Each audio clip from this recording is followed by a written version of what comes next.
একটি মেয়ের হারিয়ে যাওয়ার পর বহু বছর বাদে আবার নিজের সংসারে ফিরে আসা নিয়ে এক ভিন্ন স্বাদের বাংলা ছবি নির্খোঁজে পাখি ছবির শুটিং চলছে। কলকাতার এক শুটিং স্পটে দেখা হলো ছবির পরিচালক সোমনাথ সেন, অভিনেতা বিপ্লব চ্যাটার্জি, অভিষেক চ্যাটার্জি, দেবিকা মুখার্জি, গৌরব ও মৌসুমীর সঙ্গে। প্রতিবারের মতো পরিচালক সোমনাথ সেন তার 11তম ছবিতেও নতুন শিল্পীদের সঙ্গে প্রথিতযশা শিল্পীদের মিলন ঘটিয়েছেন। ছবির শুটিং দেখার ফাঁকে ফাঁকে শুনে নেওয়া যাক ছবি সম্বন্ধে দু একটি কথা।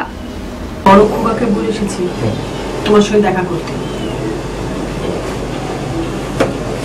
ওই তো তোর বড় খোকা এসে গেছে।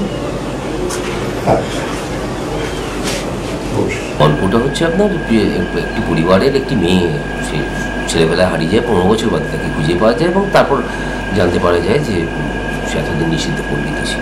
বিকাশ এমন একটা জায়গায় দাঁড়িয়েছে যে না পারছে ওর বউয়ের এগেনস্টে কথা বলতে, কারণ বউকে খুব ভয় পায়। এবার মনে মনে চাইছে যে হ্যাঁ আমারই তো বোন ফিরে এসছে, কিন্তু সে সেখানেও কিছু করতে পারছে না। স্ট্রাগল আছে মেয়েটার জীবনে। আমাদের চরিত্র যে মেয়েটা অনেক ছোটোবেলায় বাবা মার কাছ থেকে হারিয়ে যায়, তারপরে তার 15 বছরের পর সে আবার বাবা মার কাছে ফিরে আসে।